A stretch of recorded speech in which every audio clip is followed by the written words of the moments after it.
Check this out. শান্তময় principal নিয়ে আমাদের আজকের লাস্ট এপিসোড। যেহেতু শান্তময় নিয়ে অনেক কথা হয়েছে এবং শান্তময় থেকে প্রিন্সিপাল আসার প্লেন নিয়ে কথা বললাম এর আগের এপিসোডে, আজকে কথা বলবো প্রিন্সিপাল দ্বীপটা নিয়ে। ছোট্ট এই দ্বীপ, মাত্র কয়েক হাজার মানুষ থাকে। রাজধানীর নাম হচ্ছে সান্তো আন্তোনিও।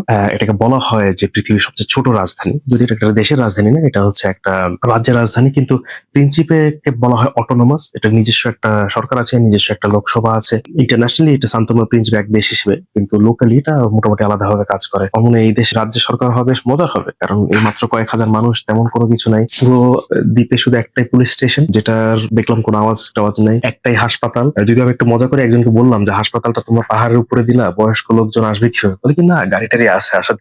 এবং দেখলো যে হাসপাতাল সিঁড়ি দিয়ে ওঠা লাগে হাসপাতাল। এটা কোনো কথা হলো? যাই হোক, এবং সান্তো আন্তোনিও শহরটা বেশ ইন্টারেস্টিং। এটাকে যেহেতু পৃথিবীর সবচেয়ে ছোট রাজধানী বলা হয়, কিন্তু আসলে মানুষ থাকে মাত্র 2000 মানুষ। এটা মোটামুটি একটা ওয়াকিং মিউজিয়াম। গলিতে গলিতে যেদিকেই তাকায় শুধু পুরনো পুরনো সব পর্তুগিজ কিছু বিল্ডিং। এটা সিটি হল হোক বা কোনো অন্যান্য যে কোনো বিল্ডিং ই হোক, সবগুলো বিল্ডিং একেবারে ছোট।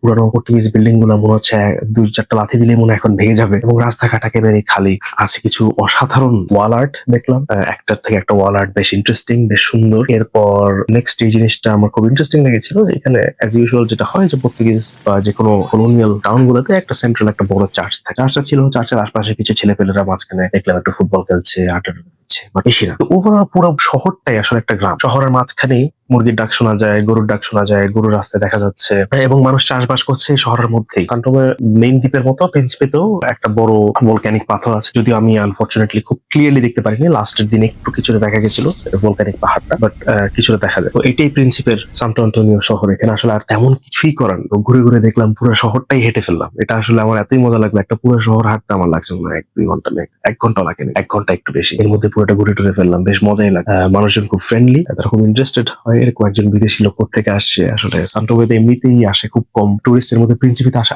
আরো কম। তো প্রিন্সিপিতে আরো মজার কিছু কাজ করতে গিয়েছিলাম। শুধু কি একটা শহর দেখার জন্য হয়? প্রিন্সিপিতে প্রথমেই যেদিন নামলাম, নামার সাথে সাথে এয়ারপোর্ট থেকে চলে গেলাম, প্ল্যান করলাম আমরা হাইকিং এ যাব। আর প্রিন্সিপে এক দ্বীপ হয়, এখানে অপূর্ব কিছু সমুদ্র সৈকত আছে, কিন্তু এই সমুদ্র সৈকত গুলোতে পৌঁছানোর জন্য ট্রেকিং করে যাওয়া লাগে। এমনিতে যাওয়া যেত, একসময় একটা হোটেল ছিল, কিন্তু ওটা বন্ধ হয়ে গেছে পরে, কোভিড এর পরে। ট্রেকিং করে যাওয়াটাই মজা বেশি। তো আমি চিন্তা করলাম ট্রেকিং করে যাবো। লোকাল একজনের সাথে কথা হলো, তেমন ইংলিশ কেউ পারে না, সে কিছুটা টুকিটাকি ইংলিশ পারে। তার নাম হচ্ছে জেজে। জেজের সাথে জেজে আমাকে পিক আপ করলো, তার গাড়িতে করে আমরা থামলাম। থেমে একটা গ্রামে থামলাম, খুবই সুন্দর একটা গ্রাম, সবুজ অরণ্য, মাঝখানে ছোট ছোট কিছু কাঠের বাসা। দেখে আমার খুব ভালো লাগলো। অনেকটা গ্রাম বাংলার সাথেও কিছুটা মিল আছে, স্পেশালি বাংলাদেশের কিছু কিছু জায়গায় এরকম কাঠের বিল্ডিং গুলো যেখানে করা হয়, এটার সাথে আমার বেশ মিল লাগলো। নামলাম, সব ঠিকঠাক, আমরা একসাথে যাবো। হঠাৎ করে দেখলাম সে নিয়ে আসছে বিশাল এক দা হাতে। আমি শুধু ভাবলাম যে 6 ঘন্টা এই লোকটার সাথে এখন আমার কাটাইতে হবে। তার হাতে আছে দা, সে রাস্তা চিনে, আমি কিছু চিনি না। আমরা থাকবো জঙ্গলের ভিতরে, সমস্যা নেই। শুরু করলাম, পড়ছে একদম ঝুমঝুম বৃষ্টি। বৃষ্টির মধ্যে অবশ্যই বেশি হেলমেট টেলমেট পরিনি, কিন্তু আমরা জঙ্গলের ভিতরে দিয়ে হেঁটে যাচ্ছি। এবং একটু পরে বোঝা গেছে কেন দা লাগে। বিশাল বিশাল গাছ, বিশাল বিশাল পাতগুলোতে আসলে তেমন কেউ মানুষ যায় না। তো ওই দা দিয়ে রাস্তা কেটে কেটে আমাদের যাওয়া লাগছিল। এর মধ্যে আমরা দেখতে পাচ্ছিলাম সুন্দর সুন্দর কিছু পাখি, সুন্দর সুন্দর গাছ। ঘন্টা খানেক হাঁটার পরে আসলাম প্রথম বিচটা।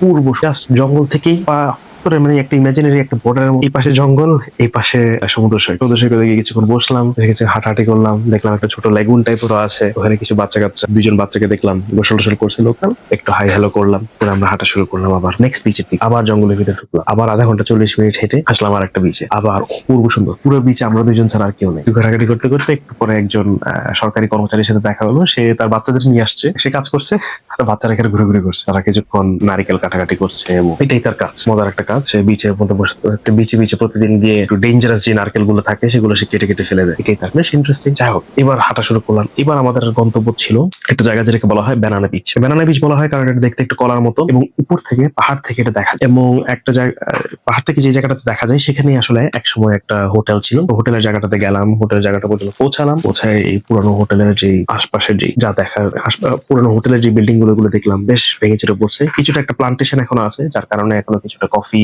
এবং কোকোয়ার প্লান্টেশন হচ্ছে। এবং আগেরকার দিনে যে পর্তুগিজদের যে প্লান্টেশন ছিল, প্লান্টেশন হাউস ছিল, থাকার জায়গা ছিল, ওগুলোই ঠিক আবার ইউজ করেই করা হচ্ছে। যে জায়গাটা থেকে ব্যানানা বিচটা দেখলাম, সেখান থেকে আটলান্টিক খুব সুন্দর করে দেখা যায়, এবং ভিউটা আসলে খুব ইন্টারেস্টিং।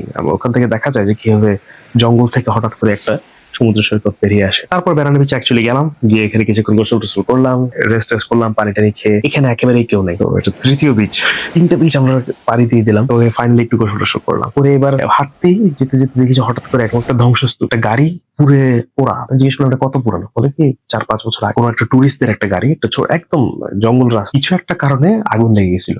আগুন লাগার পর এটা ভেঙে চলে পড়ে যায় এবং এটা ওখানে পড়ে আছে, এবং পড়ে আছে এটা একদম মানে প্রকৃতির একটা অংশ হিসেবে বসে আছে। এটা দেখে কিছুক্ষণ কিছু দূর হাঁটাহাঁটি করলাম, হাঁটাহাঁটি করে ফাইনালি আমাদের চতুর্থ যে বিচটা সেটা আসলাম। সবচেয়ে বড়, কিছুটা পাথর ছিল, রক ফরমেশন ছিল, আবার পানিটা স্বচ্ছ পানি, ঠান্ডা, মানে এরকম গরমের একটা দিনে, গরমের একটা দেশে এরকম ঠান্ডা পানি খুবই আরাম লাগে। এবং শেষ পর্যন্ত এই বিচে আরেক মাথায় গিয়ে ফাইনালি আমরা আরেকটা গ্রাম খুঁজে, তো ওই গ্রামে দেখলাম যে একটা ছেলে সাইকেল চালাচ্ছে, একটা ছেলে ফুটবল নিয়ে খেলছে, মারা কিছু কাজকর্ম করছে, এবং দুইজন জেলে একটা নৌকা নিয়ে আসলো। তারা একটা অক্টোপাস এবং একটা বিশাল বড় একটা কর্ভিনা মাছ, লাল রঙের একটা মাছ তারা ধরে আনলো, এবং এটা আমরা একটু দরদাম করলাম। মাছটার দাম বাংলাদেশি টাকায় আমার মনে হয় 4,000 টাকার মতো কাছাকাছি ছিল। বেশ দামি মাছ ছিল, ছিল 4 কেজি বাইরে। এবং এরপরে দেখলাম যে কিছু রূপচাঁদা টাইপের কিছু একটা মাছ তারা বিক্রি করছে এখানে, এবং এই মাছ তারা দেখলাম। মাছ তারা দেখার পরে তাদের সাথে কিছুক্ষণ আলাপ টালাপ করে আমরা ফিরে গেলাম, এবং সান্তো আন্তোনিও শহর তারপর আমি ঘুরলাম নেক্সট 2 দিন।